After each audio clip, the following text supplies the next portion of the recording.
ॐ भूर्भुवस्वः तस्य वितुर्वरेण्यं भर्गो देवस्य धीमहि धियो यो न प्रचोदयात्। शान्ताकारं भुजगशयनं पद्मनाभं सुरेशं विश्वभारं गगनसदृशं मेघवर्णं शुभांगमं लक्ष्मीकान्तं कमलनयनं योगिनिर्ध्यानगम्यम्।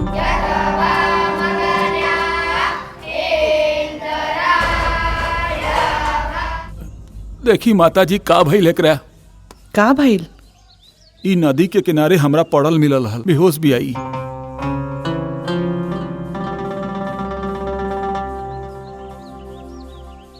हे माता पार्वती, का गलती हो गई ली लड़की से? इकरा के इतना बड़ा सजा ना दी।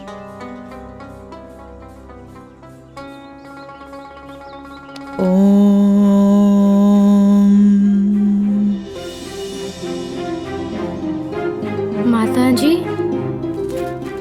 पूज्य गुरुजी, चरण स्पर्श। आशा है आप स्वस्थ होंगे। ये मेरा दत्तक पुत्र है जो आज से आपके सानिध्य में रहेगा। हमारे मठ की स्थिति अनुकूल नहीं होने के कारण इसे मैं आपके पास भेज रहा हूं।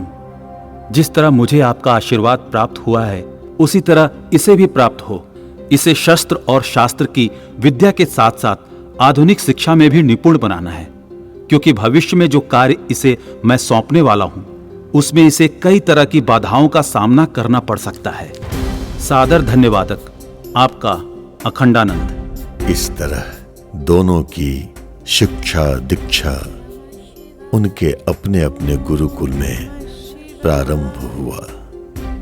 एक काशी विद्यापीठ के परमानंद जी के सानिध्य में, तो दूसरी प्रयागराज के महिला मठाधीश त्रिलोचना के मठ में। बाबा, तो क्या वो दोनों फिर मिले? मिलना तो था ही, लेकिन बाबा कैसे? वो दोनों लोग तो अलग हो गए रहे। प्रकृति का खेल। जहां गौरी थी वहां रुद्र को तो आना ही था। 12 साल बाद नियति ने फिर से उन्हें मिलाया। इसी प्रयागराज में, इसी गंगा घाट पर।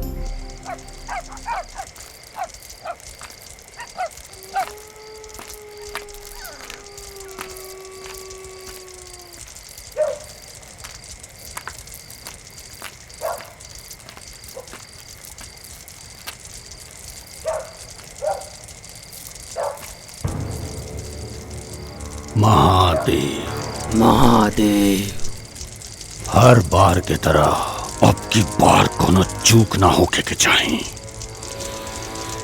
काल के शोभा यात्रा व अखंडानंद के जीवन की अंतिम यात्रा होके के चाहिए। ऐसा नहीं होई पंडित जी।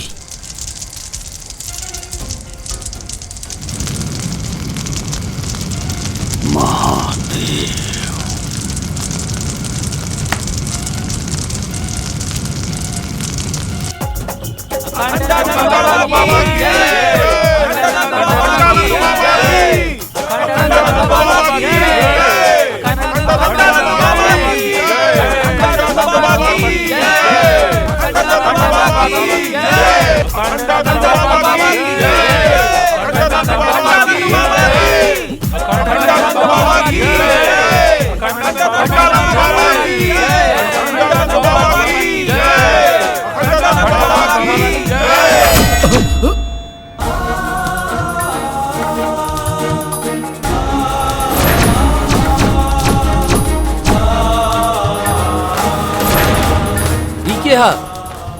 एकरा बारे में जाने चाहता रहा तू लोग की के है?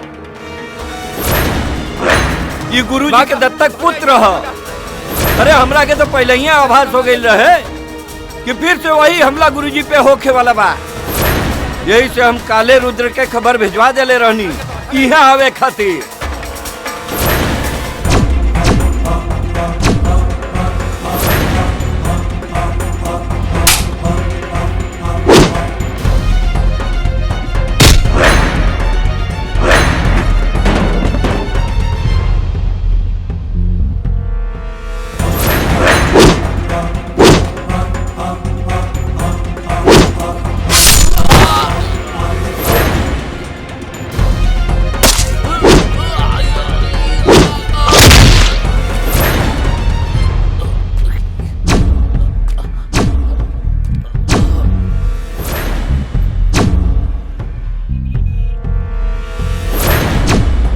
मन गंगा तन तृप्त तेताजस, रहा अवघड़ सा अविनाशी, महाकाल सा नेत्र तीसरा, हूं काशी वाला सन्यासी।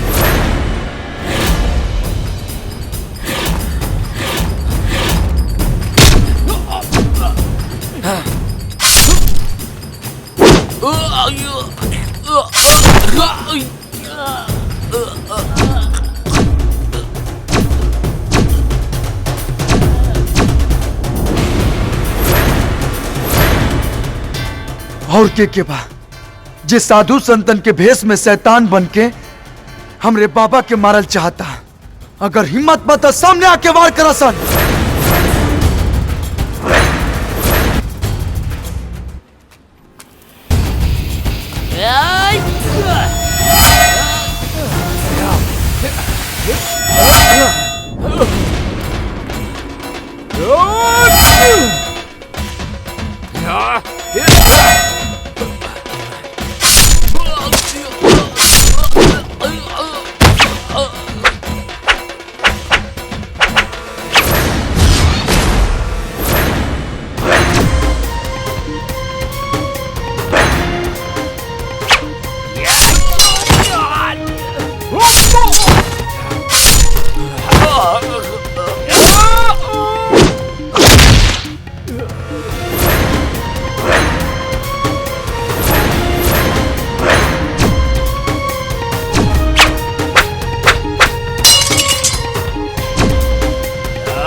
एक बार त्रिलोचना जी या हमनी के आपस में विचार करके आपसी मतभेद के समाप्त करे का प्रयास प्रणाम।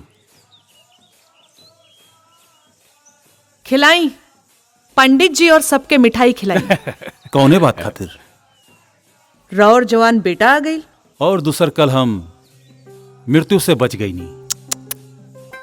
पंडित जी, हम अपना माई के दिहल वचन से बंधल बानी। ना तो रउआ बहुत अच्छे से जानतानी कि हम रउआ की जिंदगी की प्रार्थना करी, ऐसन तो कबो ना हो सकेला। अरे त्रिलोचना जी, अरे अब तक गुस्सा थूक दी, पुरान बात के भूल जाई। ये समय मठ के आपस में संबंध कैसे अच्छा हुई ए पर विचार करे के आवश्यकता बा का गुरुजी? विद्याधर जी, हमरा जीता जीता ये कबो ना हो सकेला।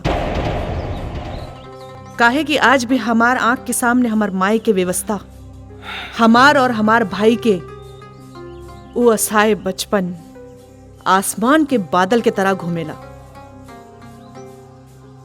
चली छोड़ी, मिठाई खाई। प्रणाम। बाप रे बड़ा गुस्सा में बाड़ी। चला चलल जाए। आ कौना बात के भाषण देत रही? छोड़ ना रुद्र, काल तो तू अजय देवगन के फेल कर देला। ले दनादन ले दनादन, हमनी लोग के तो बुझात रहे फिल्म के कोनो सीन चलता।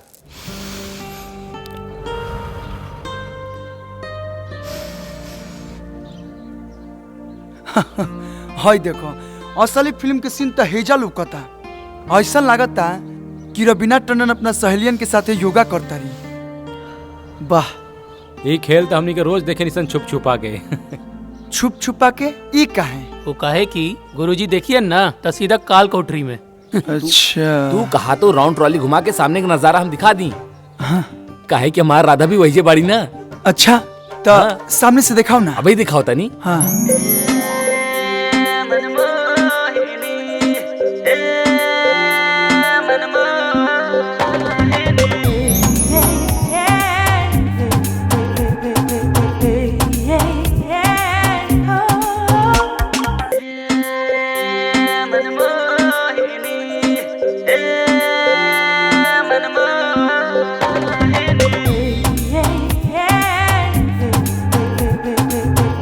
अरे बाप, अरे ई तो सही में रवीना टंडन बिया। लेकिन के बिया? ये सामने वाले मठ के त्रिलोचना माता के बेटी गौरी है। एक से एक कारनामा करे ले भाई। एकरा के हमने के कारनामा क्यों के नाम से कहे निसन। ऐसन क्या करे ले? अब तो आइए गल बड़ा ना, खुद ही देख लिया। गौरी, ले ले पकड़। चला चला। अच्छा, गौरी। चल चल चल चल चल चल।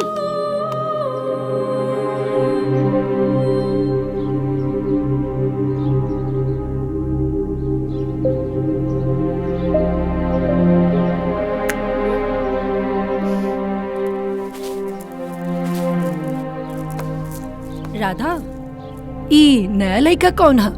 तोहरा के नहीं के पता? इस सामने के मठ में नया मेहमान आयल बा। मेहमान? हाँ। अब देखा ई मेहमान के कैसे घायल करत है।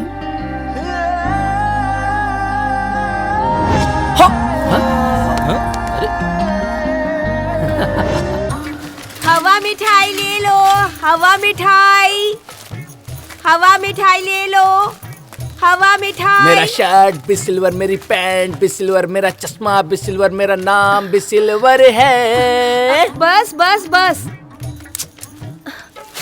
ये ला हवा मिठाई खा लो। हवा मिठाई? अरे वाह, हवा मिठाई।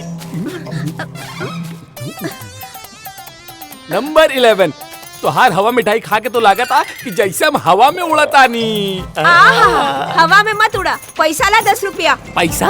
अरे पैसा मांग के तू सब गड़बड़ कर देलू। हे जान, ये हमारे स्टेटस देख के बात करा। पैसा चाहिए? ला निकाल ला। पैसा ना दे बना। तोरा मालूम बना कि हमरा भी पैसा ना रहेला, तो अब काहे पैसा मांगेलू? वैसे तू काम का करेला? काम? काम के तो मत पूछा। काम तो हम के नाम पे दे दे बाबा, के नाम पे दे दे बाबा। अरे, और एक दिन अर्जुन से कृष्ण ने जब ये कहा कि हे केशव, मैं सोचता हूँ कि महाभारत टाल दूं, तो इस पे अर्जुन को क्रोध आ गया और वे बोले कि अरे छलिया, अगर तूने महाभारत टाल दी तो मैं सर्वश्रेष्ठ योद्धा कैसे बनूंगा। और फिर क्रोध में आकर उन्होंने अपना सुदर्शन चक्र उठा लिया। माताजी, मैंने बुक में रीड किया था, सुदर्शन चक्र कृष्ण ने उठाया था। कहानी मैं जानती हूँ कि आप, और वैसे भी क्रोध में कौन सा व्यक्ति किसका हथियार उठाकर प्रहार कर दे ये कौन जानता है। अच्छा, तो मैं क्या कह रही थी? माताजी, आप सही कहता जी, सुदर्शन चक्र अर्जुन के पास था। वही तो, अर्जुन ने अपना सुदर्शन चक्र उठाकर कहा कि हे केशव, अगर तुमने महाभारत टालने की तनिक भी चेष्टा की तो मैं तुम्हारा सर धड़ से अलग कर दूंगा। फिर क्या होना था? कृष्ण ने भी न आओ देखा न ताओ, और फिर अपने गांडियों पे प्रत्यंचा चढ़ाते हुए कहा कि अर्जुन, तू ये भूल मत कि मैं सर्वश्रेष्ठ धनुर्धर हूँ। हाय देखा। किंतु माँ, अर्जुन पांडुपुत्र वो सबसे बड़े धनुर्धर थे, और गांडीव तो अब आप कहेंगे कि गांडीव तो अर्जुन का था। तो एक बात बताइए कि आप एक भाषा की महाभारत पढ़िएगा तो एक ही न कहानी जानिएगा। अब अलग अलग कहानी जानने के लिए अलग अलग भाषा की महाभारत पढ़नी पड़ती है। हाँ माता जी सही कह रही हैं। फिर क्या और हुआ फिर? माता जी? तो फिर क्या हुआ? कृष्ण ने बिना विलंब किए अर्जुन के ऊपर अपने बाणों की वर्षा कर दी और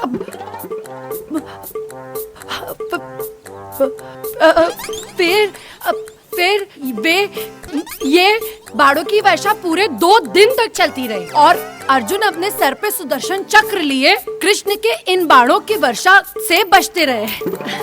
अब जब तक बाणों की वर्षा चालू है हम थोड़ा विश्राम करते हैं। आप लोग जाके प्रयाग घूमिए। प्रणाम।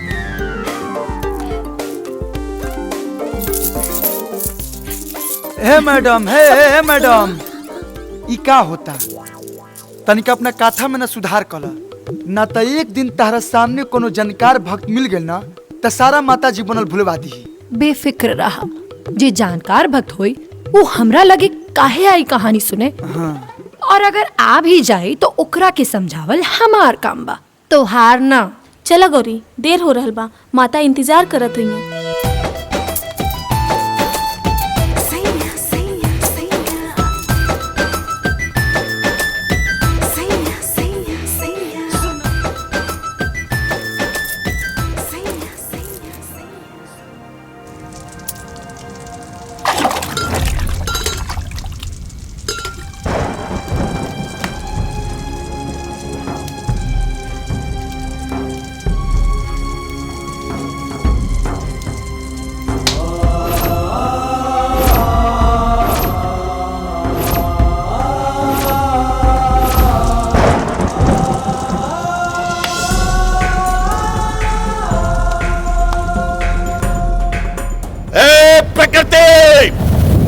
वैसे तो तू हमेशा कोई ना कोई खेल खेलती आई है, कभी बाढ़, कभी तूफान, कभी प्रलय तो कभी भूकंप, लेकिन इस बार जो तूने माध्यम चुना है अपना खेल खेलने के लिए वो गलत है। क्या दोष है ऐसे निर्दोष और नादान बच्चों का? तुझ में और मुझ में यही अलगाव है, यही मतभेद है मेरा। मैं तुझे तेरा ये खेल खेलने नहीं दूंगा। तो याद रख, तू भी अपना यत्न कर ले, मैं भी अपना प्रयत्न नहीं छोड़ूंगा।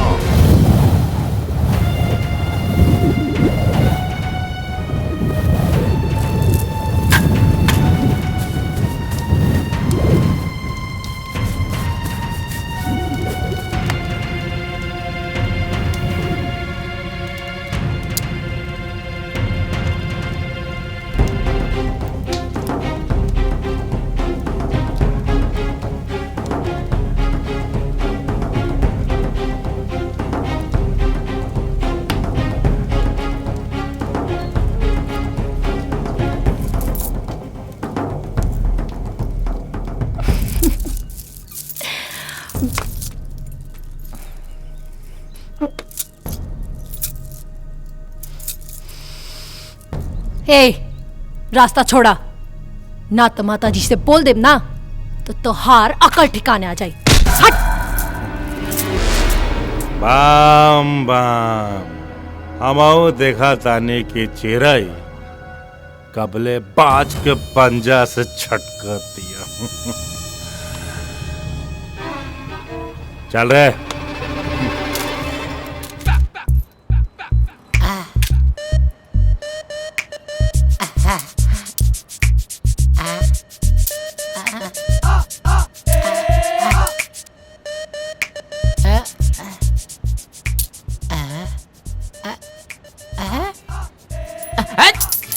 पगला कहीं का हमको भिखारी समझा है का जी? हाँ? अरे 4 गो मिल के आदमी 20 रुपए लेके आए हो। हाँ? अरे हम बॉस हैं कि भिखारी? Number 11 boss. अब वही तो बॉस बड़ा, पर ऐसा चलल ना तो हनुमान हो जाइए आप, समझला? मतलब न रही ई शर्ट न रही पैंट, सीधा बीच में। ए बॉस मत मारी। रुका तनी, हम आइडिया भुला गए बनी। आइडिया ला बता। कथा सुनाना आता है आपको? कथा? अरे हम पंडित जी है काजी कथा सुनाएंगे? कथा सुनाना तो आना ही चाहिए, नहीं तो दुकान बंद समझिए हम लोगों का। कहे रे? उका है कि हमने के जब भीख मांगे जाता नहीं जाऊ घाट पे तो पता न कहाँ से को लेके आ जा ले। अच्छा। सब पैसा हिन्ने उन्हें कथा बता के सब पैसा उहे ले। एक सेकेंड, हाँ। उसका नाम बताओ तो। गौरी नाम है अच्छा अच्छा अच्छा, अभी उठवाते हैं उसको। हाँ उठा लीजिए। गोड़ हाथ तुरवा ना दिया, भिखारी बना ना दिया तो नाम बदल देना। नंबर 11 गुरु। राम सीता के वनवास काल का आखिरी चरण चल रहा था।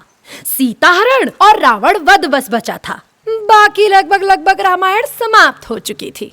एक दिन सीता माता और राम जी अपनी पंचवटी मेप के बाहर आपस में कुछ हंसी ठिठोली कर रहे थे। हे भगवान, हम जहाँ जाता नहीं वहाँ ही पहुँच जाली। तभी वहाँ पर रावण द्वारा भेजा गया हिरण सीता माता को ललचाते हुए निकला और बस सीता माता के मुंह में पानी आ गया उस हिरण को देख कर।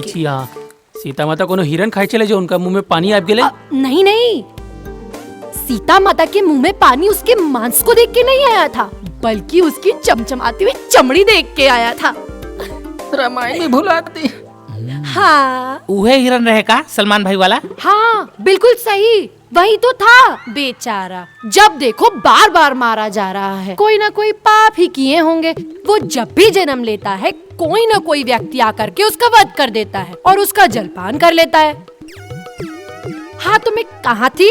हिरण के देख के सीता जी के लालच आ गई। हाँ तो फिर सीता माता लक्ष्मण से कहती हैं, हे देवर दिखाओ अपने तेवर, और कहा कि जाओ इस हिरण का खाल लेकर आओ ताकि मैं और तुम्हारे भैया कभी कभार इस पे आसन लगाकर पूजा पाठ कर लिया करेंगे। फिर क्या, लक्ष्मण जी निकल पड़े हिरण वध के लिए। लेकिन माता जी, हिरण के तो राम जी मरले रहले। नहीं, अरे राम जी ने तो रावण का वध किया था। अब आप ही बताइए ना कि राम जी का जन्म रावण मारने के लिए होगा या हिरण और भालू मारने के लिए? सही कही छथी। हाँ सही बात, सही बात। एकदम सही कहा था नहीं मैडम जी। हमरे बाबूजी कहत रहले जब वो मछली मरिया बड़ा मछली मरिया, पुठिया ना तो हर जन्म भइल बा बड़ा मछली मारे खातिर। हाँ तब क्या हम गलत क्यों कहेंगे बताइए भला। राम जी का जन्म रावण को मारने के लिए हुआ था और लक्ष्मण ने हिरण को मारा था। सही कहा ना मैंने? हाँ सही कहा। तो फिर लक्ष्मण ने जैसे ही हिरण का वध किया वो गुस्से में आकर रावण मुझे बचाओ चिल्लाने की जगह राम मुझे बचाओ, राम मुझे बचाओ चिल्लाने लगा। और फिर क्या, ज्यों ही राम जी मदद के लिए निकले त्यों ही रावण आया और सीता को भगा के ले गया। फिर का भाई माते?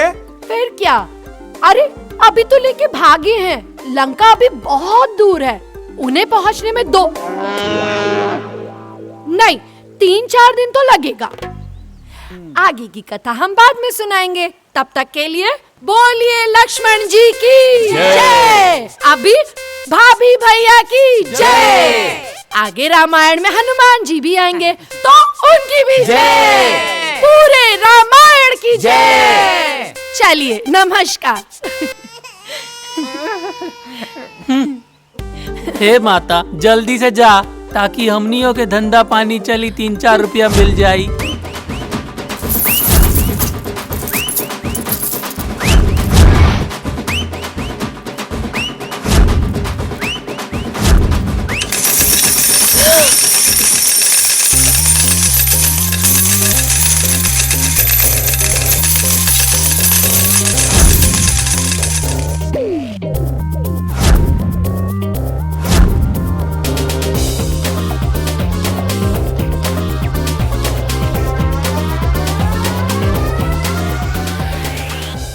पगला गई बड़ा का, हमार सारा चिल्लर काहे गिरा देला।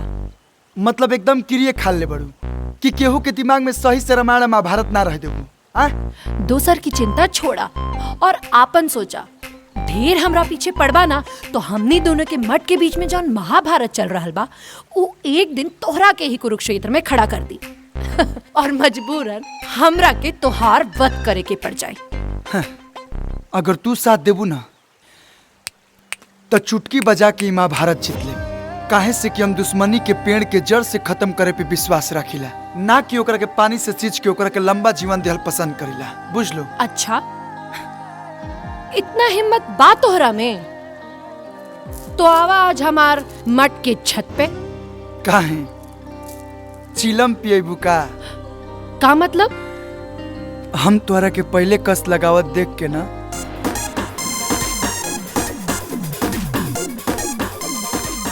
घस खा गई रही। ठीक बा, 7 बजे इंतजार करो।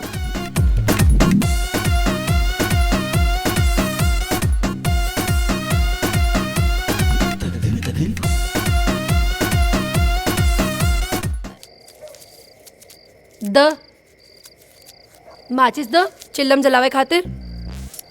अरे माचिस तो हम वही भूल गए नी। हैं? जा जाके लेके आवा जल्दी। हाँ हाँ हाँ।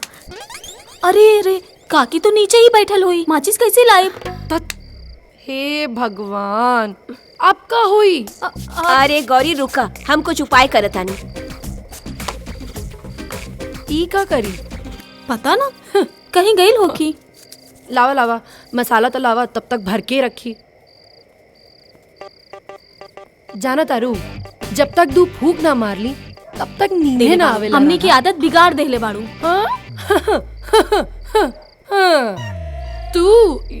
तू तो बातें मत करा। हाँ तो हमने के बिगड़ ले बा?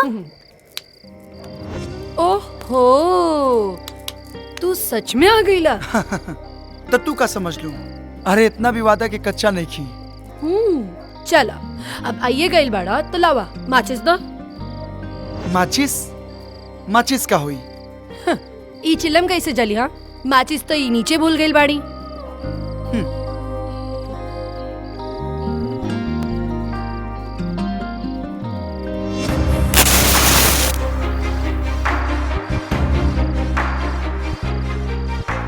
जब जिगर में इतना आग बा तो माचिस लेके घूमे का जरूरत बा?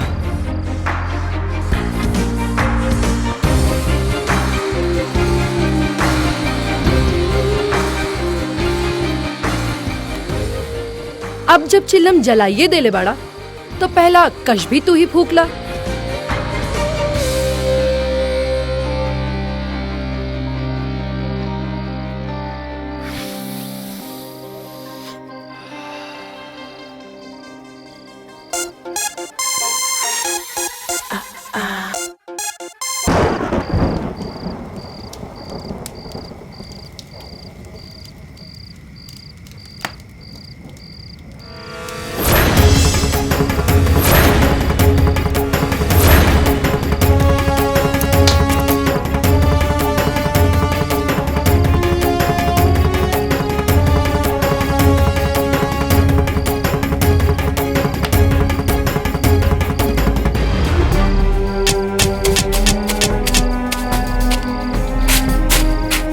का भइल बाबा? अरे बाबा का भइल?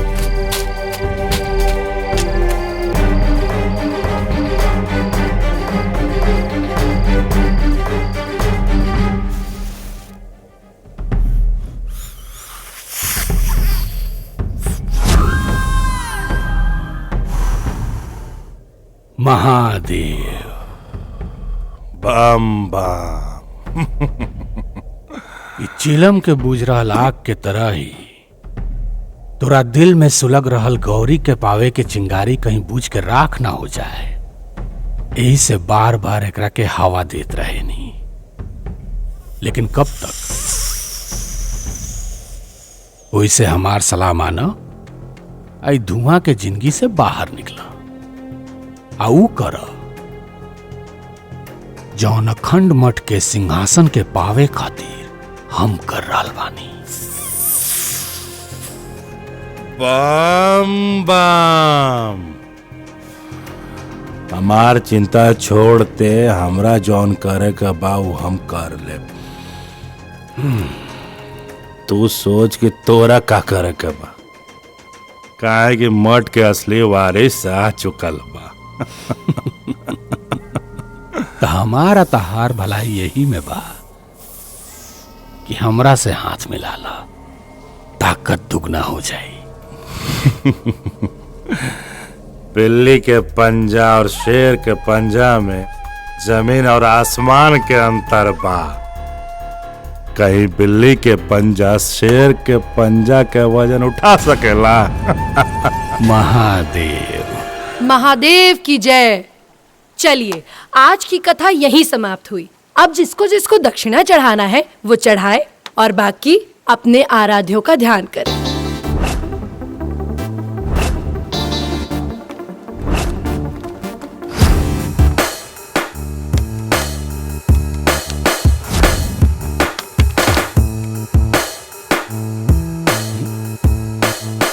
नंबर 11। चला आज से कथा हमरा बॉस खिया होई। जियल हराम कर देले हो तू हमार जीवन भी। हे उठाओ सा निकरा के। भागो भागो भागो। अरे भागो चलो। अरे पकड़ लेकर के।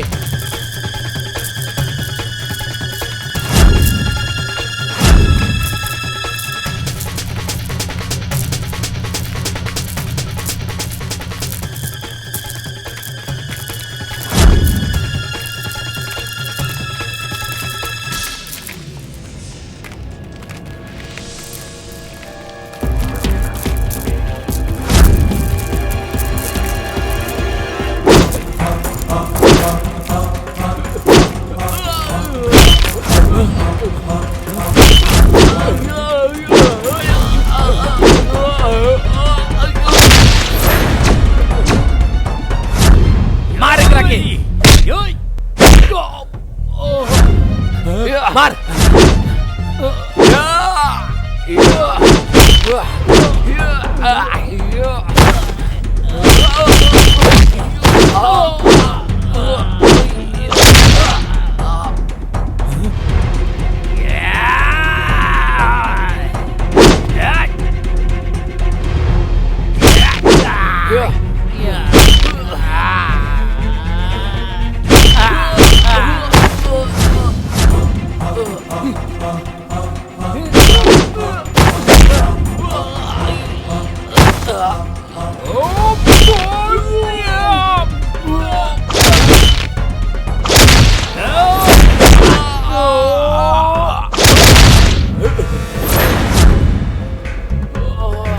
चल चल भागे जैसे भाग भाग भाग। सही समय पे आके हमार जान बचावे खातिर धन्यवाद। अगर सच्ची में धन्यवाद देवे के बना तो हमरा मठ पे आके धन्यवाद दी। हाँ तब हम जानी।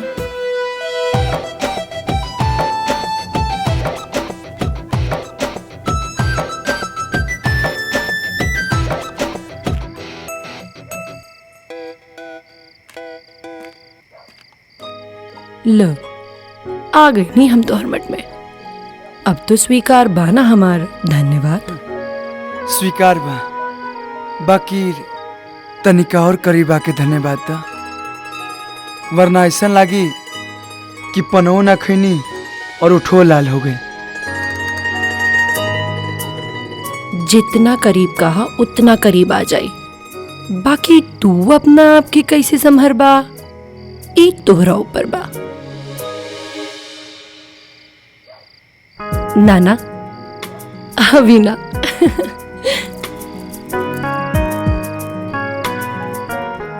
हवन के सामग्री के जो लिस्ट दिले बनी वो भी तले आ जाए।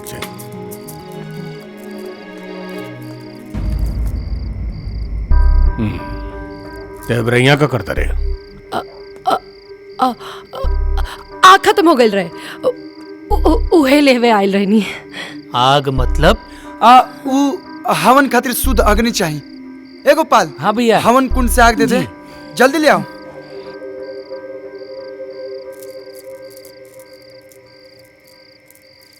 ली भैया। हाँ हो गई। चल हम तो के मठ तक छोड़ देते नहीं। चला।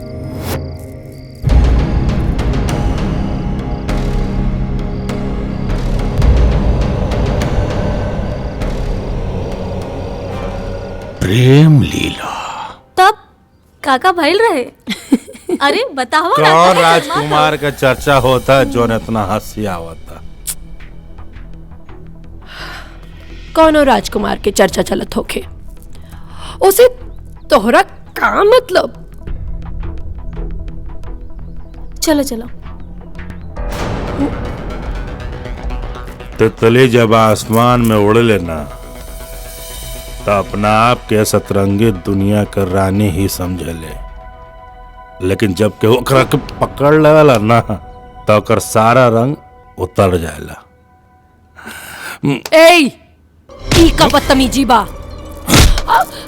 बदतमीजी जवान दिन हम कर देब ना तब पर आग तो छोड़ दे, नरकों में जाए से तोरा घिन लगी।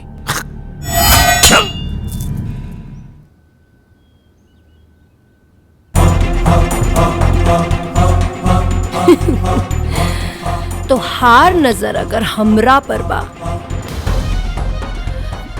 तो समझ ला कि तोहरा पर भी केहू और की नजर बा।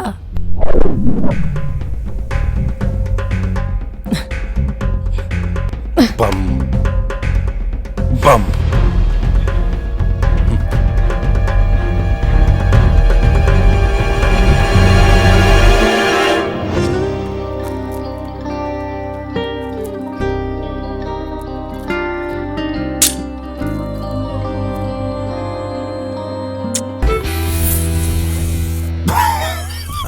महादेव। ये धुआं से करेजा जरावला से कुछ ना होई, बल्कि अपना करेजा पर सवार अपन दुश्मन के सामने से हटावे के पड़ी। मतलब ई कि हमार सिंहासन आ तोहरा जिद के बीच में बस एक ही गो दीवार बा, रुद्र। लेकिन ये दीवार कमजोर बा, काहे कि नकली ईंट के नींव पर खड़ा बा। अगर हमनी के चाहल जाई तो मिल के ही दीवार के गिरा सकता नहीं जा।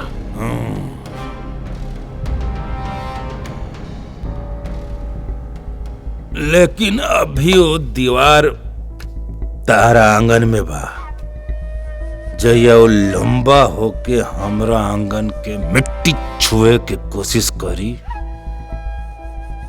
ओकरा के गिरा देब। बम बम। लेकिन तोहरा शायद ये पता नहीं है कि अब वो दीवार तोहरे आंगन के मिट्टी खोद रहल बा।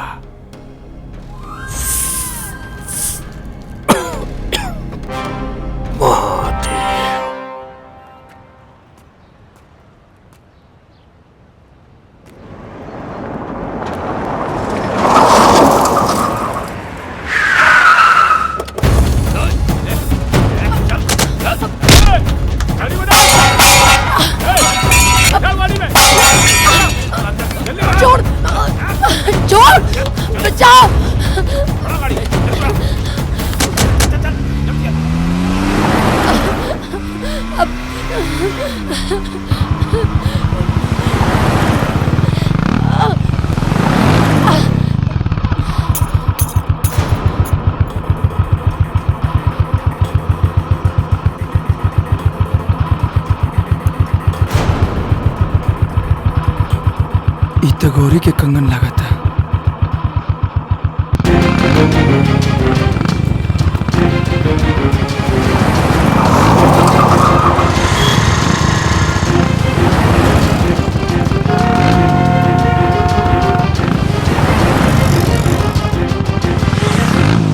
अरे बोस, कब तक हमनी के भीख मांगब? हमार लोग के भी आशीर्वाद दे दा, शादी करके घर बसाई जा।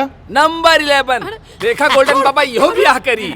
ए मालिक आगे लागल, ये रहली, ये रहली। Number 11 boss. अरे बैठाओ यहाँ पर बैठाओ। अरे बहुत तारीफ सुने हम भाई। इनका कथा का बड़ा चर्चा सुने हैं, आज हम कथा सुनेंगे। अरे मालिक, अरे मत पूछी।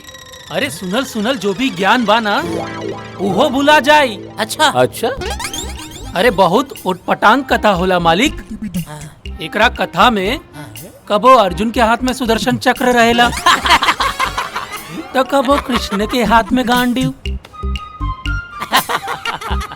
और कबो राम जी के जगह लक्ष्मण के हिरन मारे के भेज देवेली।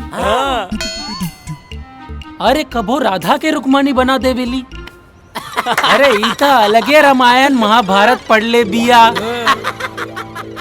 बहुत बढ़िया, बहुत बढ़िया। एक काम करो, जीभ काटो, हाथ में कटोरा पकड़ाओ और ऐसा सुनसान जगह भेज दो कि एक एक रुपया के लिए तरस जाए। मालिक वाह। Number 11 boss.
पकड़ करेंगे।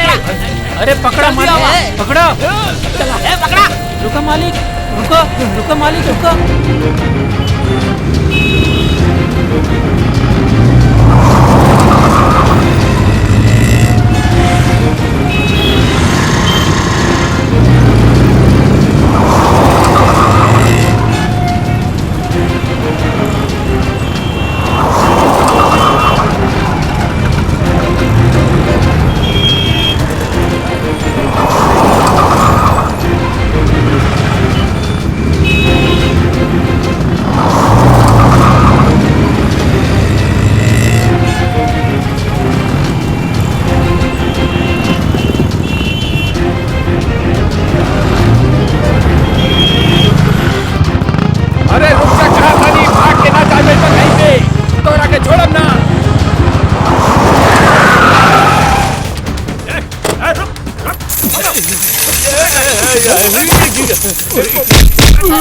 इसको पकड़ के गाड़ी में डालो।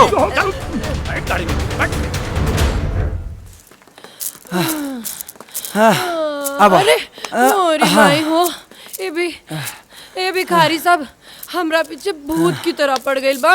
हाँ ठीक कैले बा, जैसन तार करम बानू वैसे नु फल भुगतबू। अरे संजोग मनावा कि हम वजह से गुजरत रही और हमार नजर तोरा ऊपर पड़ गई। दत्त तोहार नजर हमरा पर ना पड़ल, उ हमार नजर तोहरा पर पड़ल और हम तोहरा के बतौनी कि हम ई गाड़ी में बनी, अब बिल्कुल सीता जी की तरह, जैसे उ राम जी के बतौले रही अपन एक एक गहना फेंक के। अच्छा एकरा मतलब कि तू रामायण और महाभारत ठीक ठाक पढ़ले बाड़ू, मतलब लोग के झूठे पूर्वक बनावत रहलू। बिल्कुल सही पकड़ला। अच्छा ये सब छोड़ा। हाँ रुद्र हमरा के बहुत भूख लागल बा। भूख लगल बा? एहिजा तो कुछ ना मिली, लेकिन चिंता मत करा, हम कुछ जुगाड़ करतनी। तू एजे बैठा, आवतनी हम। जल्दी आई हो। ओके।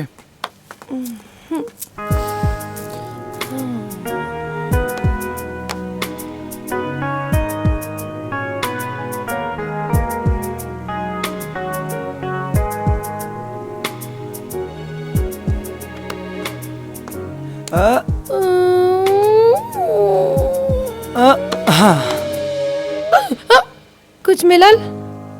बहुत ढूंढनी, बहुत ढूंढनी, बहुत ढूंढला के बाद बस अमरूद मिला। ई तो हमार पसंदीदा बा। तू ना खाइबा? देबू तो काहे ना खाई। लेकिन ई तो एक गो बा, हम झूठ ना खाइले। अच्छा रुका, हम तोरा के मामा दाते काट के देता नहीं। मामा दाते? मामा दाते। हाँ, मामा दाते तो हमार एगो बचपन के दोस्त जानवी बोलत रहे। जानवी? हाँ जानवी, और वो कहत रहे कि किताब में लिखल बा ना, ई धरती नारंगी नियन गोल बा, लेकिन हमरा लागेला कि धरती अमरूदी नियन बा। अच्छा हाँ। और का? और ये चांद भी ना अमरूदी नियन बा। और है कि सूरज भी अमरूदी नियन बा। अच्छा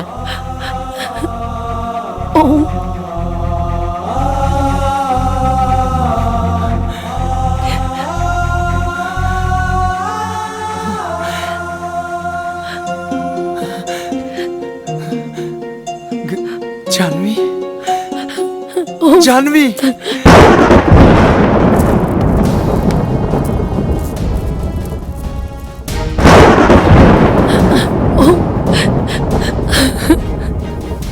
वाह, तूने तो अपने इरादे की रफ्तार बढ़ा ली है प्रकृति, लेकिन सफल नहीं होने दूंगा मैं। तूने अगर रात ठान लिया है तो हार तो मैं भी नहीं मानूंगा। काल के कपाल पर लिखने और मिटाने की क्षमता रखता है ये गंगा योगी। तेरे हर रास्ते में पर्वत बनकर खड़ा मिलूंगा मैं।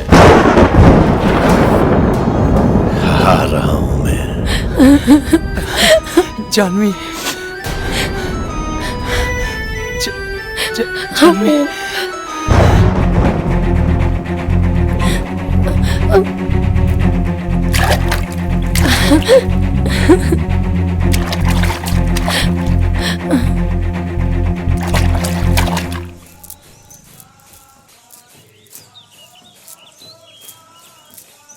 प्रणाम माताजी।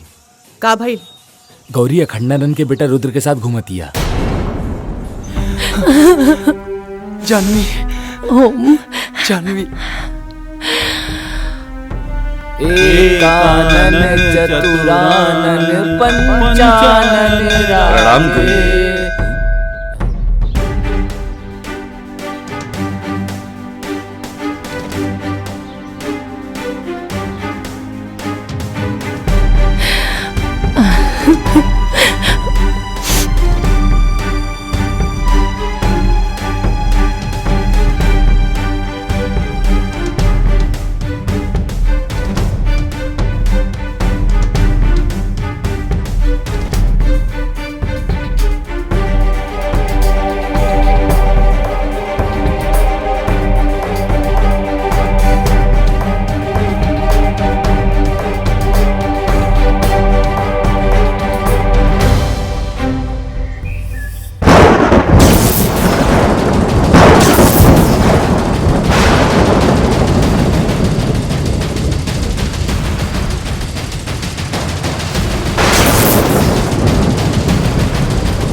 प्रेम के नशा तोहरा सर पर ऐसन चढ़ल बा कि तू सारा सीमा लांग के वो अखंडानंद के बेटे से प्यार कर बैठलू।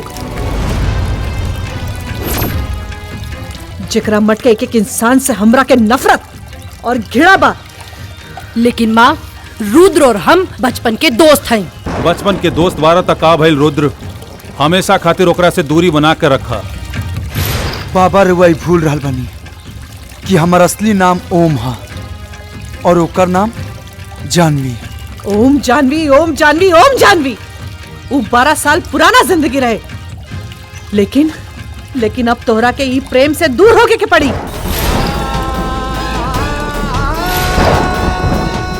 जौन वर्तमान बा उहे सत्य बा, और सत्य ई बा कि ओकरा से दूरी बना के रखे में ही सबके भलाई बा। गुरुजी समझ में ना आवता, ये हो सकेला कि दोनों के मिलान हो सके और ये दोनों मट के बीच में जौन खाई बा वो भर जाए। शंभुनाथ जी, हमरा से वो बरसन पुरान मंजर फिर से न देखल जाई। काहे कि सामाजिक दबाव के कारण हमरा से जो चूक भइल बा ओकर टीस आज भी हमरे मन में बा।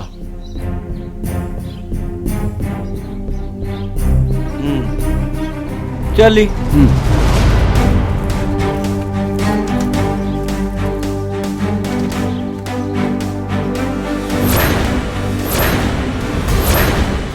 वाह पंडित जी वाह,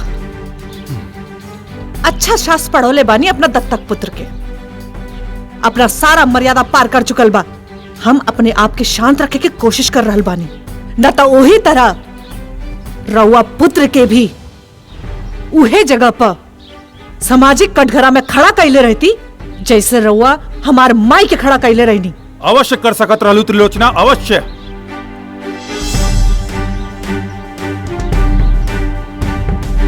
लेकिन शायद तू ई सोच के ना कैले होकबू कि तोहार दत्तक पुत्री हमरा पुत्र के संगे ओही पंचायत में समस्त मर्यादा छोड़ के खड़ा रहल।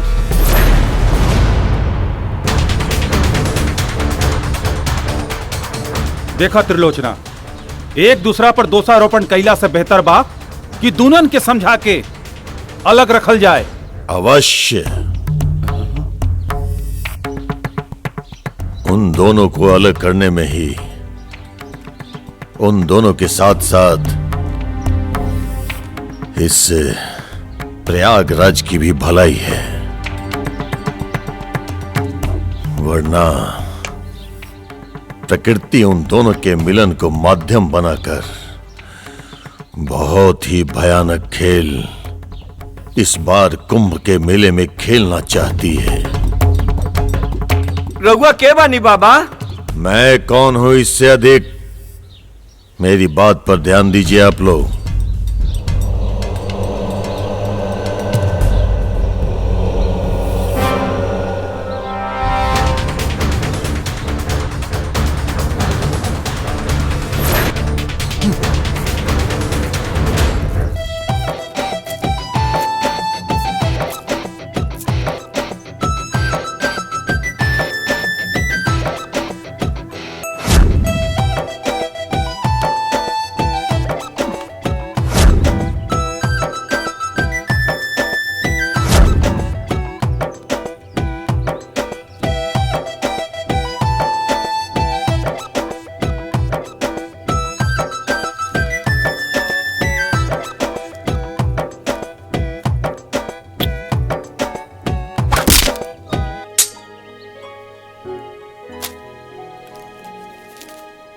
शुद्धिकरण तो हो गई हमनी के,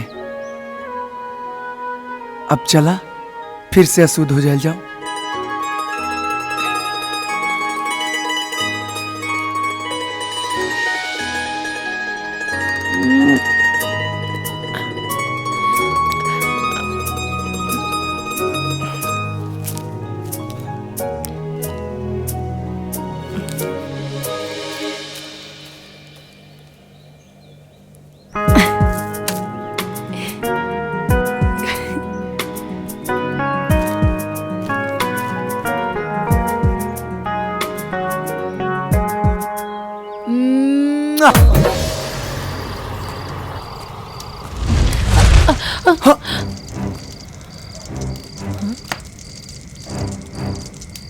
ईश्वर को महाभारत का खेल खेलना था तो उसने माध्यम द्रौपदी को बनाया था। अब प्रकृति को अपना एक खेल खेलना है तो वो माध्यम तुम दोनों के मिलन को बनाना चाहती है, लेकिन तुम दोनों इससे अनजान हो। बाबा रौरा गौरी पहचानत बारू नहीं बाबा के? कैसे ना पहचानब, इनकी वजह से तो हमनी दोनों अलग भईनी, इनके तो सब हाथ रहे। ठीक पहचान लो, हमने के माता पिता के मौत के कारण के साथे साथे उस सारा लोग के मौत के जिम्मेदार यह बानी जे वो दुर्घटना के शिकार भइल रहे। बच्चा, कुछ पल के लिए तुम्हारी बातें सत्य हो भी सकती हैं, लेकिन तुम दोनों इस सत्य से कैसे छुटकारा पाओगे कि उस दुर्घटना में सिर्फ और सिर्फ तुम दोनों ही जीवित बचे। हमने के ढकोसला में दोनों लोग नहीं खिंचा पड़े वाला, हम तो बस ये जानता नहीं कि हमनी के माता पिता के मौत के जिम्मेदार रोवे बानी। और अब हमनी दोनों के भी अलग कर चाहता नहीं। हमनी के कोनो बात रो ना मनब जा, रुआ जा सकता नहीं। एक न एक दिन तुम दोनों मेरी बात अवश्य मानोगे। फिर भी चेतावनी दे रहा हूं तुम दोनों को, हो सके तो एक दूसरे से दूरियां बनाकर रखो, वरना प्रकृति तो अपना खेल खेल ही जाएगी।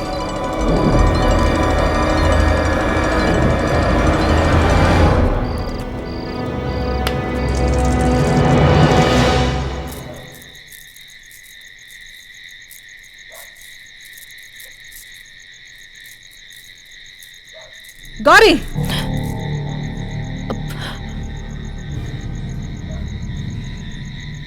रुद्र से मिलके आ रहल बाड़ू ना? नाता झूठ। तोहार आंख बता रहल बा कि तू झूठ बोलत आड़ू। तोहरा के मना कइले रही ना कि वो रुद्र और वो मठ से दूर रही हा, पर फिर भी तू मिलके आ रहल बाड़ू। लेकिन माँ, ऐसन का बा कि ई दोनों मठ में इतना नफरत बा? कारण? तू कारण जाने के चाहताड़ू ना? तो सुना, बात तब के रहे जब यहाँ कोनो महिला मठ ना रहे। हम, हमार माई और इंद्र तीनों अखंडानंद के मठ में रहत रहनी। हमार माई के अखंडानंद से लगाव हो गई। रउआ के ई महिला से का संबंध बा? आज आपके ये बात स्पष्ट करही पड़ी। मठ में ई महिला के और आपके बारे में लोगन के बीच में अलग अलग चर्चा चल रहा बा। हम ए विषय में कुछ बोलल नहीं की चाहत। लेकिन काहे? देखी लोग, जब गुरुजी के आई महिला के बीच में ऐसा कोनो बातें नहीं खे, तो फिर गुरुजी कौना बात के स्पष्टीकरण देस? ऐसे में ई महिला के अपमान हुई, ई कहने का समझत लोग। अरे ई महिला के मठ से बाहर कर दी विद्याधर जी। बाकी ऐसा तो नहीं खे महाराज कि पुरुष मठ में स्त्री के रहल निषेध बा। अरे ऐसे में कहू के निकाले के का जरूरत? शंभुनाथ जी, बाकी स्त्री में और ई महिला में काफी फर्क बा। ये अधिकार जोन बा ओई में महिला समाज के अध्यक्ष बाड़ी। हाँ, पंडित जी अगर कोनो संबंध कहिए तो समाज कुछ सोची। देखिए, इस सब पे तर्क कैला से कोनो फायदा नहीं होके वाला। हाँ, ई हो सकता कि हमनी के सुलोचना जी के ई मठ से जाए के आज्ञा दे सकता नीचे का?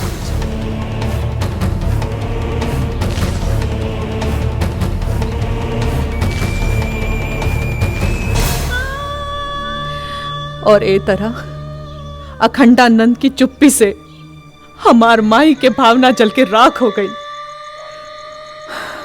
माता जी तो मर गई, पर आखिरी क्षण तक अखंडानंद के भूल न पैली। लेकिन हम उहे समय ये फैसला कर ले दी कि हम एक अलग मठ के निर्माण करब और अखंडानंद के बराबरी में खड़ा होके दिखाई।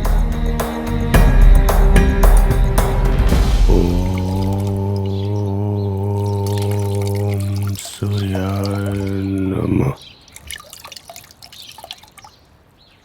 ओम जय सूर्यदेव।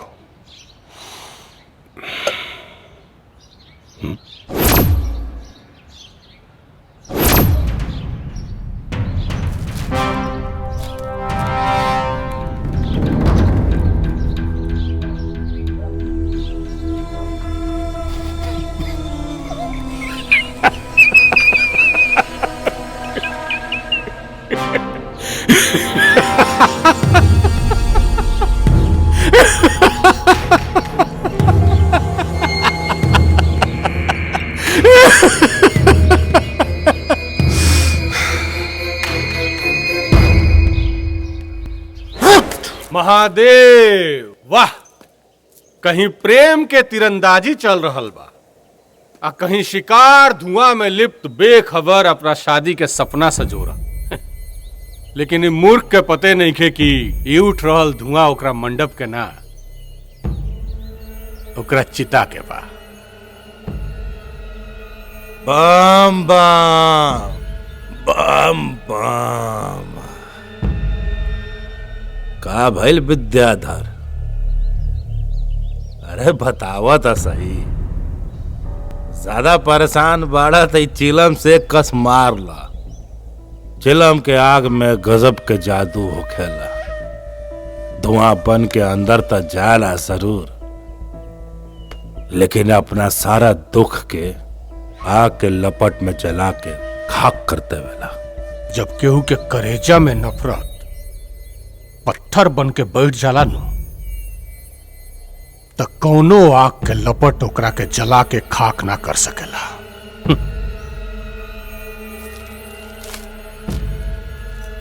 देखा,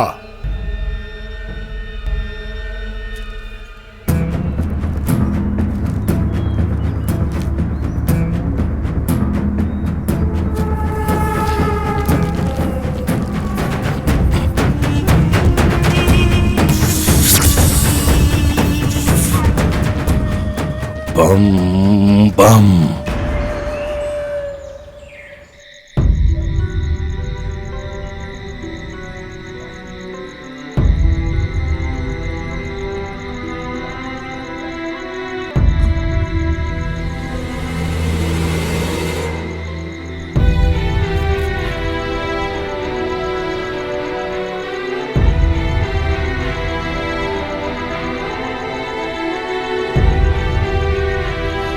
गौरी,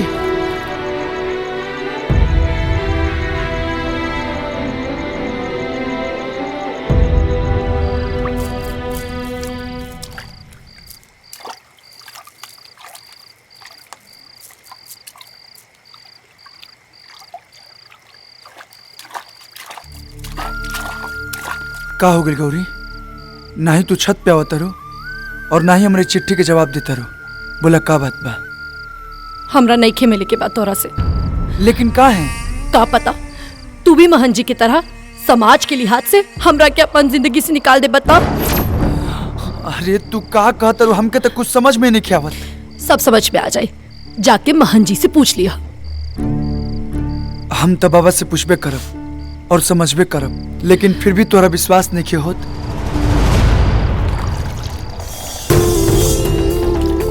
तब प्रयाग के पवित्र धरती पर त्रिवेणी संगम घाट पे तोरा से वादा करतनी कि जियब भी तो तोहरे साथे और मरब भी तो तोहरे साथे।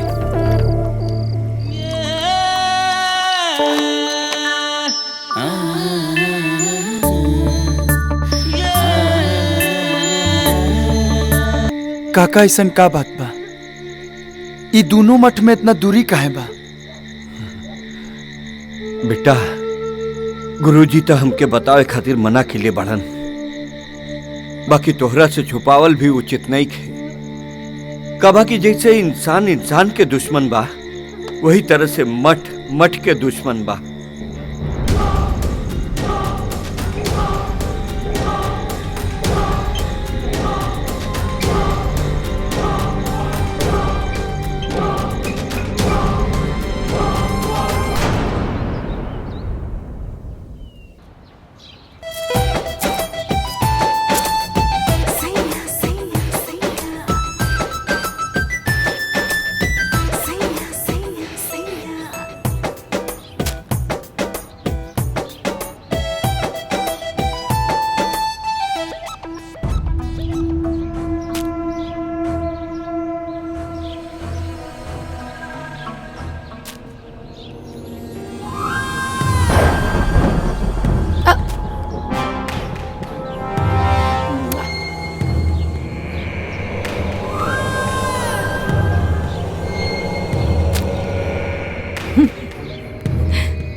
ला, एगो और प्रेम पत्र।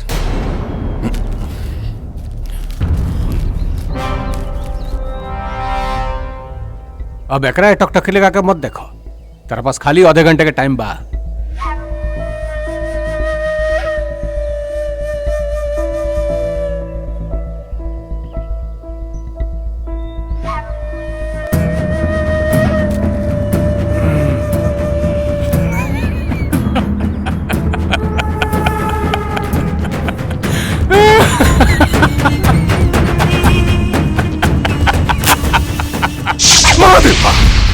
बम बम। राधा तू इतना देर कहाँ कर दिलू आ जावे में बतावा। मंदिर की पूजा करत रहनी है। जैसे रुद्रा गौरी से सच्चा प्यार करता वैसे हमहू राधा तुझसे सच्चा प्यार करी ले। सच्ची? राधा हम तोहरे बगैर जिंदा ना रह पाई। हम अब तू रोज टाइम से मिले आ जाइया ठीक बा? हाँ ठीक बा। हम तोहरा ये इंतजार करब। ठीक तो अबू ना।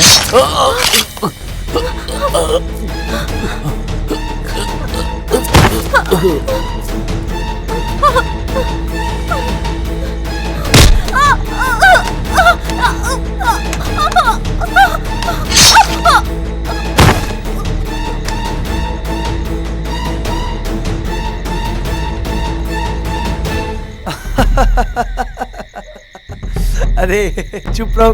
अरे गोपालवा कहाँ बा नहीं लौकत? हो यहाँ कहाँ अपने राधा के पास? अरे हाँ भैया। हट बोल बे फालतू। हाँ यार तो मिल गए तो हमनी के बारे में भुला गइला। ये सब बाबा सुन लेना। जब रुद्र यहाँ बा जब चुप तो ऊमा केकरा के मार दिले हुए।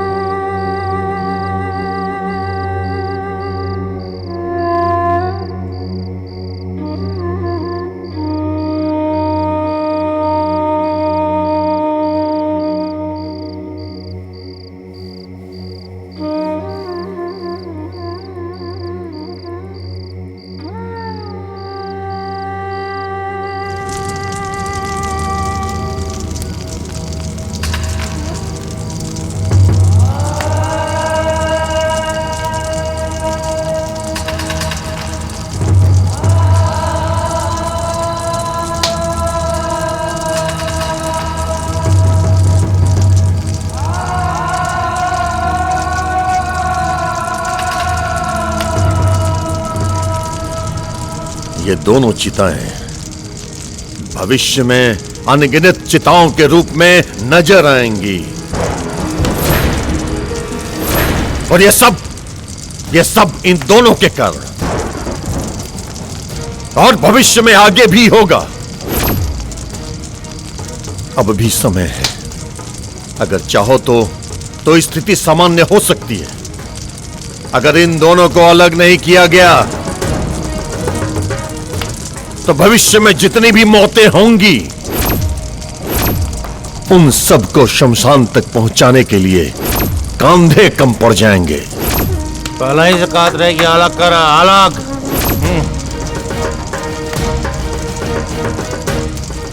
जमीनें कम पड़ जाएंगी उन चिताओं को रखने के लिए।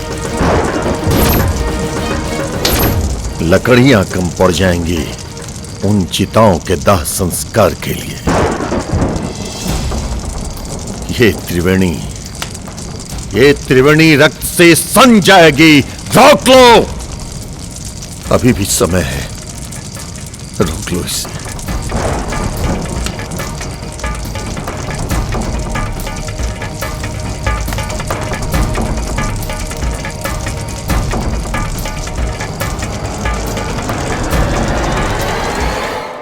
रुद्र हाँ? ऐसन तो नहीं खे कि जौन बात बाबा बोल रहल बाड़े उस सच होके वाला बा। अरे तू फिर से उठूंगी बाबा के बात पे ध्यान देते बाड़ू। ध्यान देवे वाला बात बा रुद्र, काहे कि अब तक उहे हो रहल बा जौन उ बाबा कह रहल बाड़े। अगर सच में ऐसन हो गई तो हमरा बहुत डर लागता रुद्र, बहुत डर लागता। अरे ए गौरी चुप चुप हो जा। अरे जब तक हम साथे बानी तो डर को ना बात के। हाँ चिंता मत करा।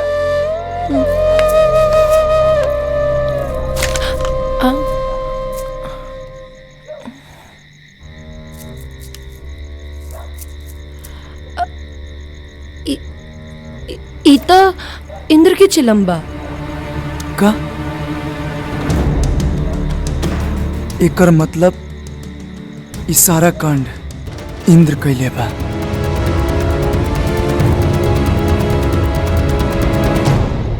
चलो निकाल। चिलम हमरा पास नहीं खे, तू ही ना रखेला अपना पास। देखा जेब में।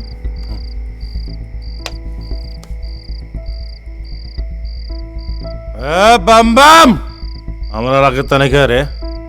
हमरो लगे नहीं खे। देखा कहाँ बा? दूसरा के माथा पर मौत के लकीर खींचे वाला कभी कभी ये भूल जाला कि उहे लकीर ओकर मौत बन के ओकर घर के रास्ता ढूंढ लेवेला।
त्रिलोचना पूछा अपन भाई इंद्र से वो ऐसा काहे कैलस?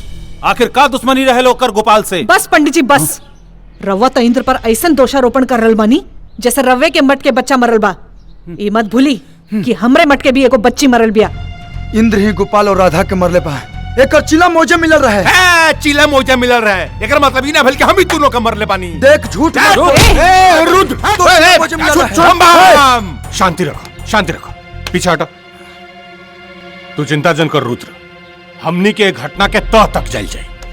जी गुरुजी, लेकिन जे भी दोषी पकड़ाई ओकरा के पूरा समाज के सामने ले आके उचित दंड रहल जाए। यही मठ के फैसला हुई।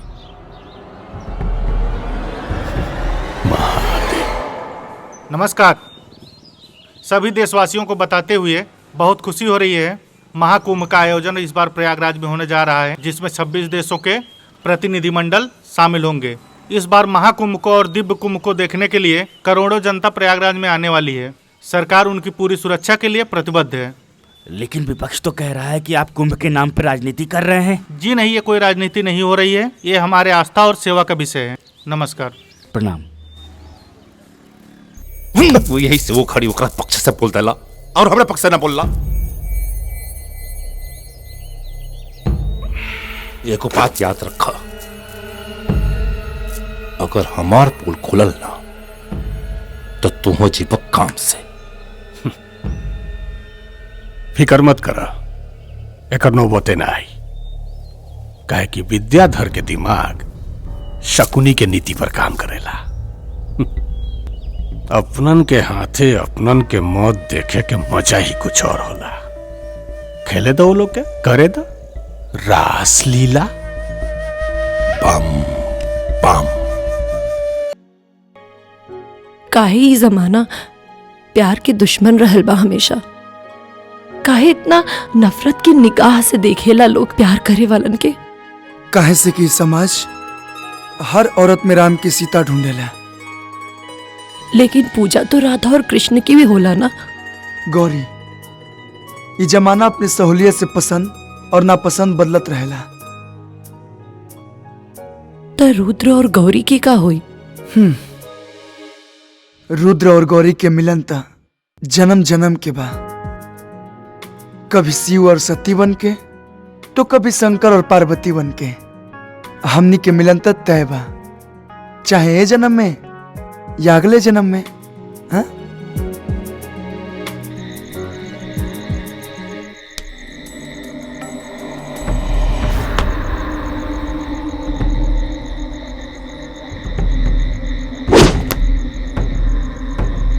लागत मठ में कोनो गैर आदमी के पांव पड़ल बा।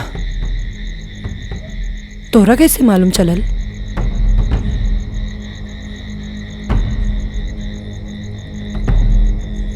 चोर चाहे कितना भी चतुर हो जाए, अपन चाल ना बदलेला। तू एजे रुका, हम देखा तनी।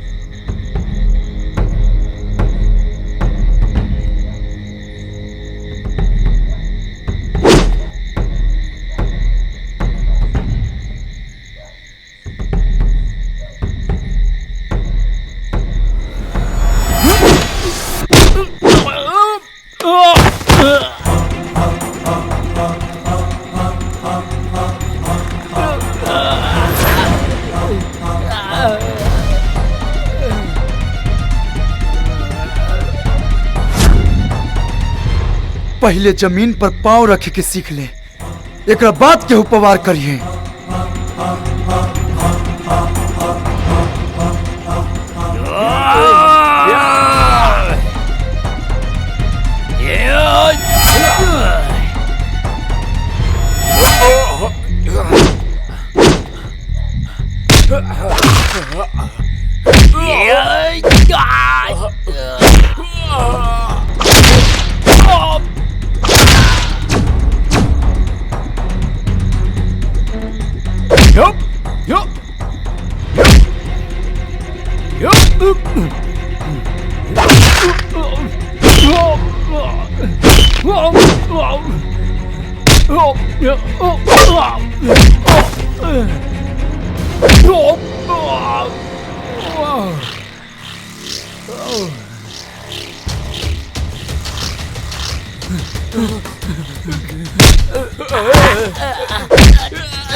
रुद्र, छोड़ दा एकरा के।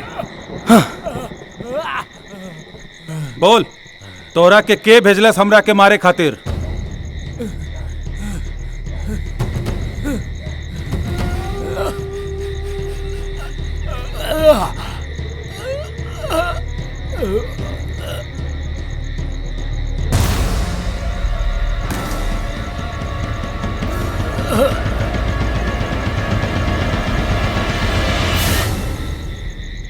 रुद्र, तू?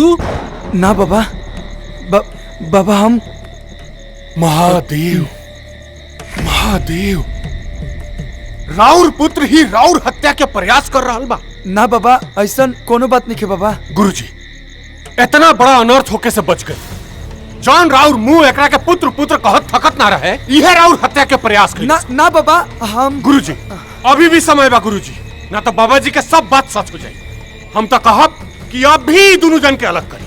एकदम सही कहा था विद्याधर जी, एकदम सही कहा था। तू मुझे कैसे रोक सकता है गंगा योगी? तूने तो कहा था कि मेरी राह में हर मोड़ पर पर्वत की तरह खड़ा मिलेगा तू, मगर आज तू ऐसे चौराहे पे खड़ा है जिसके हर छोर पर किसी न किसी की मौत और तबाही लिखी है। एक तरफ वो दोनों बच्चे, दूसरी तरफ उन दोनों के पालन करता, तीसरी तरफ हजारों मौत के मंजर और चौथी तरफ स्वयं मैं हूँ प्रकृति। कालों के काल, महाकाल का भक्त हूं मैं। देवों के देव स्वयं महादेव आराध्य है मेरे। तू चारों दिशाओं में तो क्या, 10 दिशाओं में आके खड़ी हो जा। हर परिस्थिति में तेरा सामना करेगा ये गंगा योगी। हरा हरा महादेव।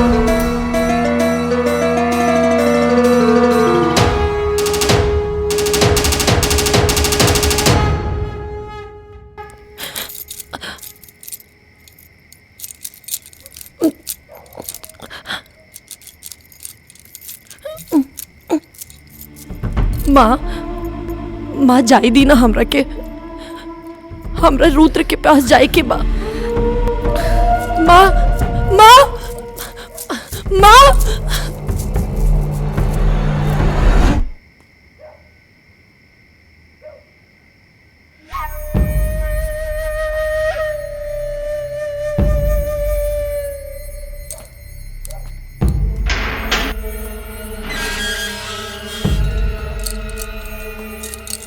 रुद्र,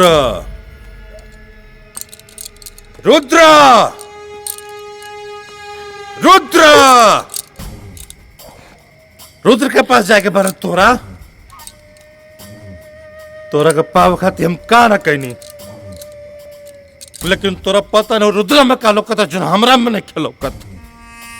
आखिर क्या कमी बर हमरा में? आए या बम्बा और सपना सपना रह जाई। तोरा कहला से हैं? तोरा कहला से रे हैं? हमारा सपना ते तोड़ दे, हमारा सपना तोड़ दे रे।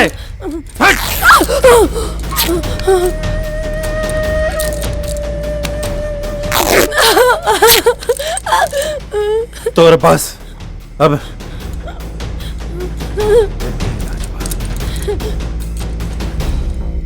ना ना ना कैसे रे?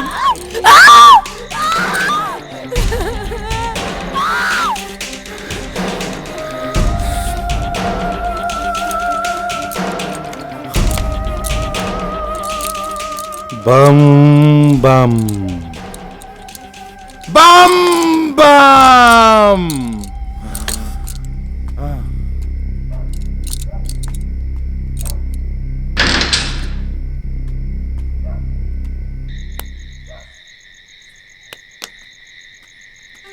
बाबा बाबा रुक जाई, हमार बात समझी। हम निर्दोष बानी। अरे हम रउआ ऊपर हमला कैसे करा सकता नहीं? हमार बात मानी, राउर जान मारे के षड्यंत्र हो रहा बा। एकरा पहले भी रउआ ऊपर हमला हो चुकल बा और इस सारा हमला विद्याधर करौले बा और एकर पोल ना खुल जाओ ऐसे सारा दोष हमरा ऊपर डाल देहलस। महादेव महादेव, रुद्री कहाँ अनर्थ बोल रहा बड़ा तू? गुरुजी, ये रुद्र उ लड़की के प्यार में पागल हो गई बा। एकरा बात पर ध्यान देवे के आवश्यकता नहीं है। और वैसे ही बाबा जी कह दिले बड़न कि शाही स्नान तक एकरा के उ लड़की से दूर रखल आवश्यक बा, न तो बहुत बड़ा अनर्थ हो जाई। नाटक मत कर विद्याधर, नाटक मत कर। तू बाबा के मूर्ख बना सकता रे, लेकिन हमरा के ना। रुद्र, महादेव महादेव, ये तारा भ्रम हो गई बा। सुन, अगर हमरे बाबा के कुछ भी भइल ना तो तोरा के जान से मार देब रे। रुद्र, तोहार मति भ्रष्ट हो गई बा। बाबा बाबा बाबा हमार बात समझी बाबा। बाबा बाबा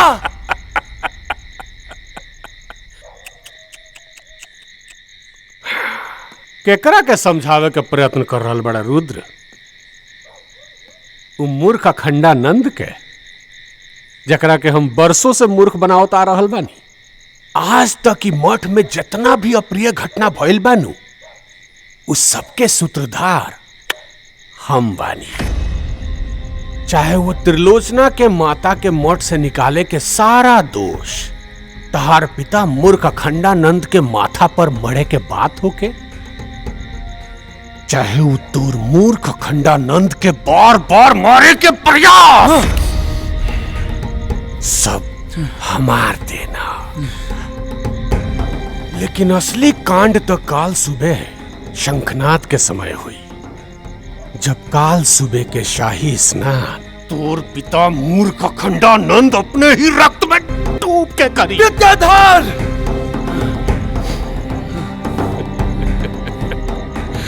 कुछ ना कर पाई बेटे, कुछ ना। महादेव महादेव।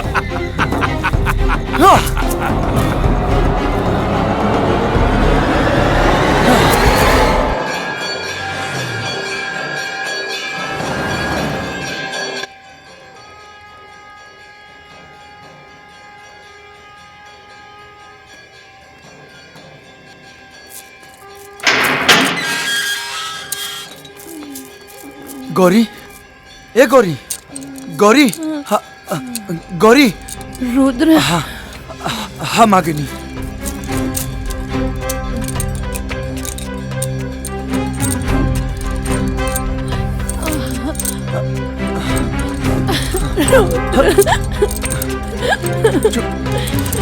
चुप हो जा गौरी, चुप।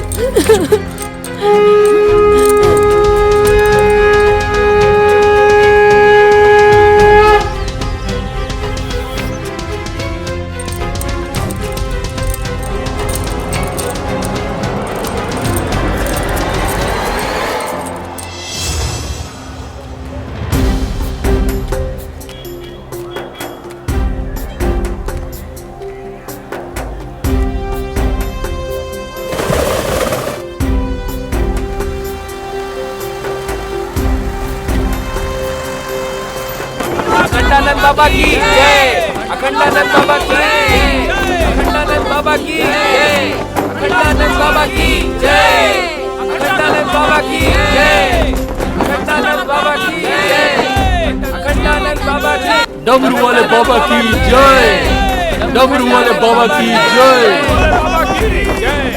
डमरू वाले बाबा की जय, अखंडानंद बाबा की जय, अखंडानंद बाबा की।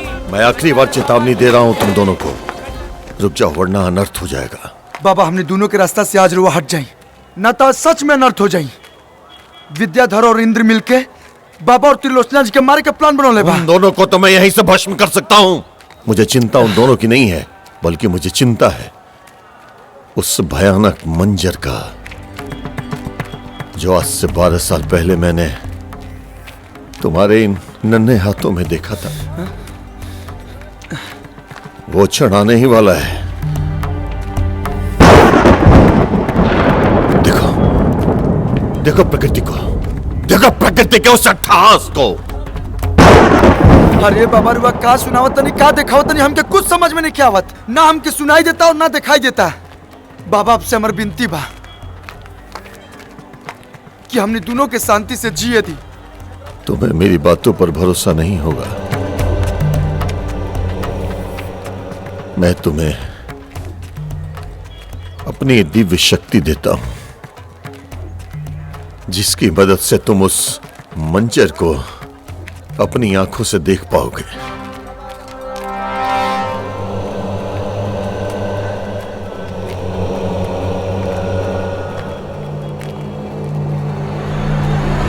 अखंडानंद बाबा की जय, अखंडानंद बाबा की जय, अखंडानंद बाबा की महाराज बोली तय मुआदी बाबा की जय, अखंडानंद बाबा की जय। एकर जीवन के आखिरी पूजा कर ले बेटा, ओकरा बाद अगला कदम।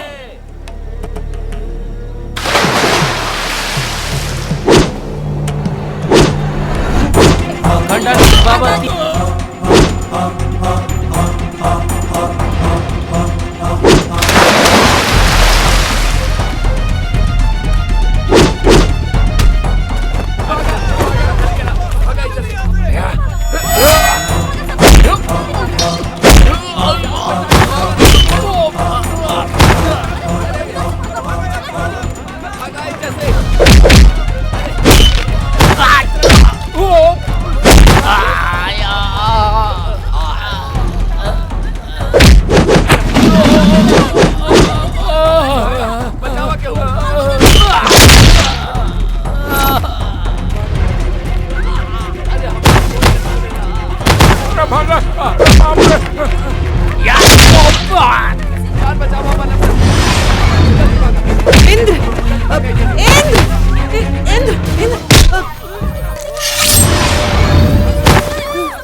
अरे कहाँ भागत बड़ा? अरे अरे सुनता, अरे कहाँ जाता ना? अरे रुका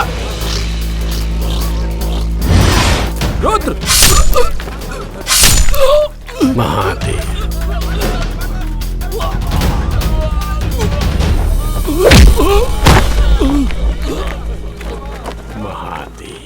बाबा!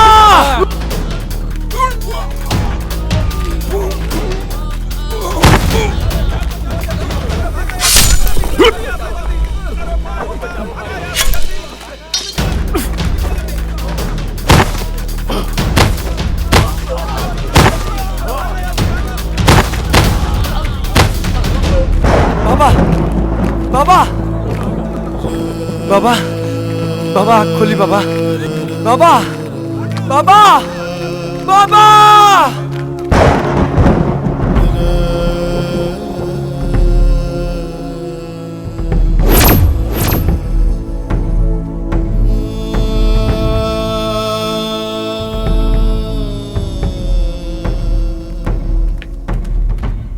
देखा,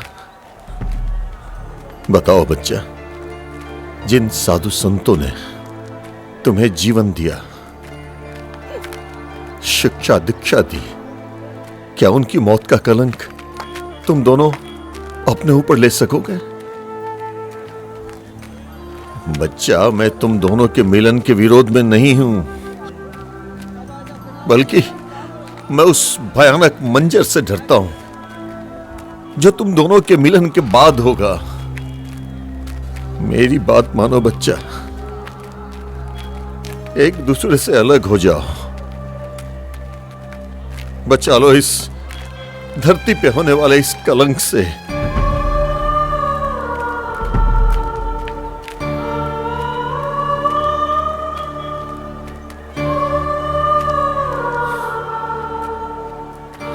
ठीक बा बाबा,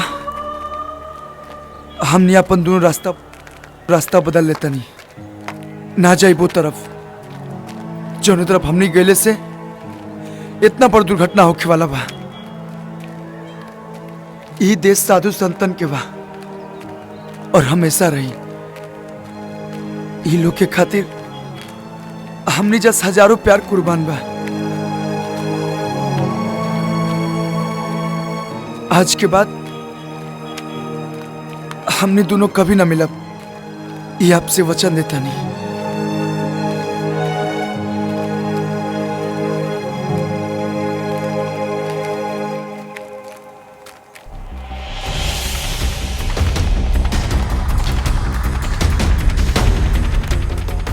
चला तानी बाबा, हमने दोनों के अपन आशीर्वाद दी।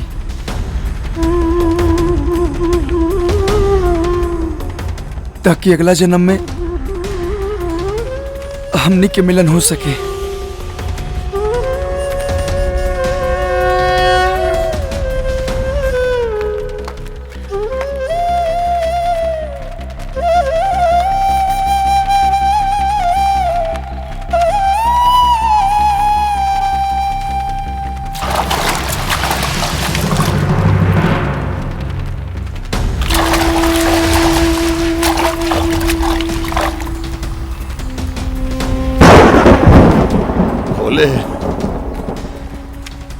तेरा लाख लाख धन्यवाद जो तूने मेरे इस प्रयास को सफल किया।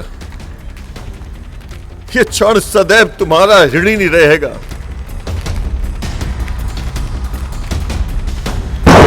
देख, देख तू हार गई और मैं जीत गया।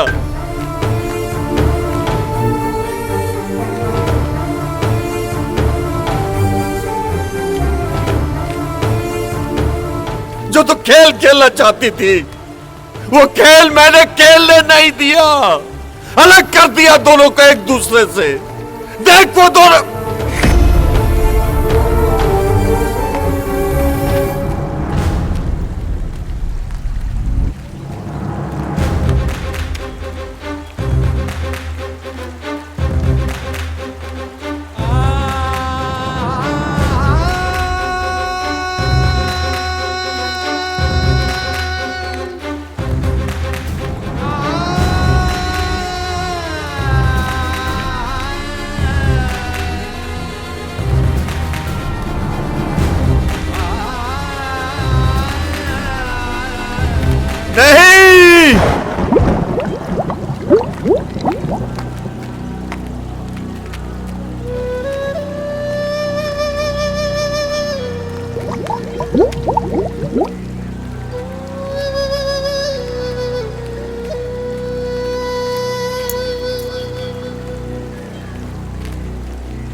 अच्छा किया तूने प्रकृति, इन बच्चों को पुनः जन्म देके उम्र लंबी कर दी है तूने मेरी। और आज पहली बार अपनी जीत पे रोया है ये गंगा योगी, लेकिन ये मेरा वादा है तुझसे, अगली बार आऊंगा और तुझे हरा के जाऊंगा।